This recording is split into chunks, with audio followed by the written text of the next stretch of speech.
बिस्मिल्लाहिर्रहमानिर्रहीम। खागीना हमारा बनकर रेडी हो चुका है। ये माशाल्लाह इतना मज़ेदार बनता है और इतना टेस्टी बनता है, यकीन मानिए ऐसा लगता है कि जैसे हम कोई मगज़ खा रहे हों। बिस्मिल्लाहिर्रहमानिर्रहीम। आप जहाँ भी रहें खुश रहें, आबाद रहें और हंसते मुस्कुराते रहें। तो आज हम बनाएंगे खागीना की रेसिपी, जो कि बहुत ही मज़ेदार बनती है। इसमें हम अंडों का इस्तेमाल हरगिज़ भी नहीं करेंगे और इसको हम बेसन से बनाएंगे। खागीना बनाने के लिए हमें सबसे पहले यहाँ पर चाहिए आधा चम्मच हल्दी पाउडर और आधा चम्मच नमक। यहाँ पर है 1 चम्मच पिसा हुआ धनिया पाउडर और आधा चम्मच है मेरे पास साबुत ज़ीरा, 1 चम्मच सुरख लाल मिर्च का पाउडर और यहाँ पर 1/4 चम्मच है मिक्स गरम मसाला पिसा हुआ। ठीक है, तो 1 अदर टमाटर है, यहाँ पर लहसुन अदरक का पेस्ट है और 1 मीडियम साइज़ का प्याज, उसको मैंने बारीक चॉप कर लिया। यहाँ पर धनिया है और यहाँ पर 3 से 4 हरी मिर्च है। ठीक है, तो एक प्याली मेरे पास बेसन है। बेसन को मैंने अच्छे से छान कर साफ़ सुथरा कर लिया है। तो अब हम इसको एक बोल में डालेंगे।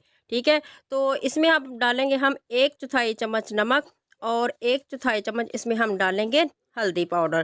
ठीक है, आधा चम्मच हम इसमें डालेंगे साबुत ज़ीरा और इसमें डालेंगे थोड़ी सी हरी मिर्च, बकाया हम बचा कर रख लेंगे, वो ग्रेवी बनाने में काम आएंगी। ठीक है, तो इसको हम मिक्स कर लेंगे। यहाँ पर थोड़ा सा हम धनिया डालेंगे, 2 चम्मच हम धनिया डालेंगे और फिर हम पानी डालकर इसका एक पतला सा बैटर तैयार कर लेंगे। तो ये देखिए, थोड़ा सा हम पानी डालेंगे और बैटर की थिकनेस मैं आपको चेक करवाऊंगी। बैटर हमारा ना ज़्यादा पतला हो और ना ही ज़्यादा गाढ़ा हो। अच्छे तरीके से हम इसे मिक्स करेंगे। माशाल्लाह से ये देखिए, इस तरीके से आपने बैटर की थिकनेस रखनी है। तो ना ये ज़्यादा पतला है और ना ही ज़्यादा गाढ़ा है। बैटर हमारा रेडी हो चुका है, इसको हम एक साइड पे करते हैं। अब पैन में हम घी डालते हैं।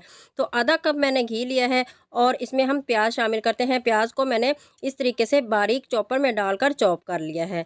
तो चम्मच चलाएंगे तो प्याज को हम सॉफ्ट कर लेंगे। प्याज को हमने डार्क ब्राउन कलर नहीं देना, इसी तरीके से हम चम्मच चलाएंगे और मीडियम आंच पर इसको हम सॉफ्ट कर लेंगे। तो ये देखिए, माशाल्लाह से प्याज हमारे यहाँ पर सॉफ्ट हो चुके हैं। अब हम इसमें डालेंगे 1 चम्मच फ्रेश लहसुन अदरक का पेस्ट। तो हम इस तरीके से चम्मच चलाएंगे, इसको भी हम अच्छे तरीके से इसकी भी भुनाई कर लेंगे ताकि इसका कच्चापन ख़त्म हो जाए। एक अदद मेरे पास बड़े साइज़ का टमाटर था, टमाटर को मैंने बारीक काट लिया है। अब हम इसमें टमाटर शामिल करेंगे और साथ ही हम इसमें शामिल करेंगे आधा चम्मच नमक। ठीक है, तो इस स्टेज पर हम नमक इसलिए डालेंगे कि टमाटर हमारे अच्छे तरीके से सॉफ्ट हो जाए। ठीक है, तो चम्मच चलाएंगे, इसको भी मिक्स कर लेंगे और अच्छे तरीके से इसकी भी भुनाई कर लेंगे। तो अब हम इसको कवर करते हैं ताकि टमाटर हमारे अच्छे से सॉफ्ट हो। के बाद हम कवर हटाएँगे तो माशाल्लाह से चम्मच चलाएँगे। तो ये देखिए, टमाटर यहाँ पर हमारे सॉफ्ट हो चुके हैं। अब हम इसमें डालेंगे 1 चम्मच सुरख लाल मिर्च का पाउडर और साथ ही हम इसमें डालेंगे 1/4 चम्मच हल्दी पाउडर। अब हम इसमें डालेंगे 1 चम्मच पिसा हुआ धनिया पाउडर और साथ ही हम इसमें डालेंगे 1/4 चम्मच पिसा हुआ मिक्स गरम मसाला। तो अब हम चम्मच चलाएँगे और इसको मिक्स कर लेते हैं। तो मसालों की भुनाई आपने अच्छे तरीके से करनी है। थोड़ा-सा पानी डालेंगे और इसको अच्छे तरीके से भून लेंगे ताकि मसालों का कच्चापन ख़त्म हो जाए।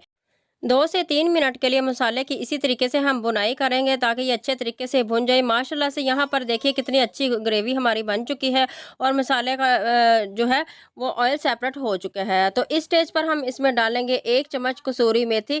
तो माशाल्लाह से कसूरी मेथी के बहुत से फ़ायदे होते हैं और ये माशाल्लाह से खुशबू के लिए बहुत ही ज़बरदस्त होती है। तो मसाले हमारे ड्राई हो चुके हैं। अब हम इसमें डालेंगे थोड़ा-सा पानी। बिल्कुल ड्राई मसालों में आपने बैटर नहीं डालना, तो पानी डालकर थोड़ा-सा उसको नरम कर लीजिए और फिर इस तरीके से बैटर डालिए। तो आपने ये देखिए, इस तरीके से आपने बैटर डालना है फ़ासले-फ़ासले पर, इस तरीके से।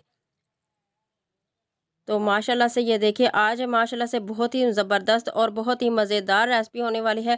तो यकीन मानिए कि आप इस तरीके से खगीना बनाकर खाएँगे तो आपको मज़ा आ जाएगा। तो अब हम इसको कवर करेंगे और बिल्कुल हल्की आँच पर दम पर छोड़ देंगे। 2 मिनट के बाद इसके ऊपर डालेंगे बारीक कटी हुई हरी मिर्च और साथ ही हम इसमें डालेंगे बारीक कटा हुआ हरा धनिया।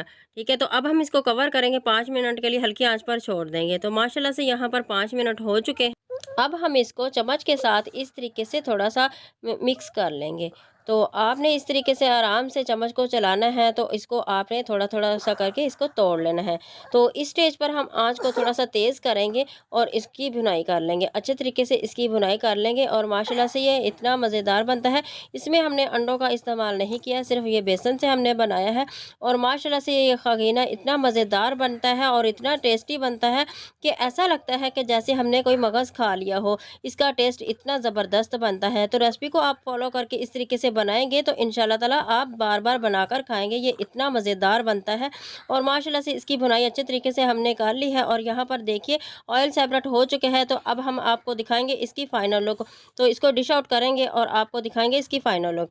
तो माशाल्लाह से ये देखिए कि हम बेसन का खागीना हमारा बनकर रेडी हो चुका है। माशाल्लाह से इसका कलर देखिए कितना खूबसूरत इसका कलर आया है और माशाल्लाह से ये देखिए मेरे अल्लाह की शान, उसकी रहमतें और नेमतें जो उसने आसमानों से उतारी है हम इंसानों के लिए। तो इसके ऊपर हम डालेंगे थोड़ा-सा बारीक कटा हुआ हरा धनिया।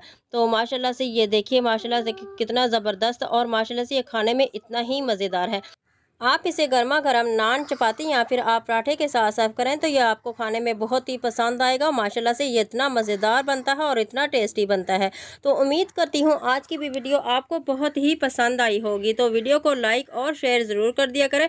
तो कमेंट करके मुझे ज़रूर बताइएगा, मैं आपके हर कमेंट का जवाब ज़रूर दूँगी। तो अभी तक आपने मेरे चैनल को सब्सक्राइब नहीं किया तो प्लीज़ मेरे चैनल को सब्सक्राइब कर दें। आपकी तरफ से हमें एक इनाम होता है और हौसला अफ़ज़ाई मिलती है। तो नेक्स्ट रेसिपी तक मुझे दें इजाज़त। आप जहाँ भी रहें खुश रहें, आबाद रहें। मुझे अपनी दुआ में याद रखिए। अल्लाह हाफ़िज़।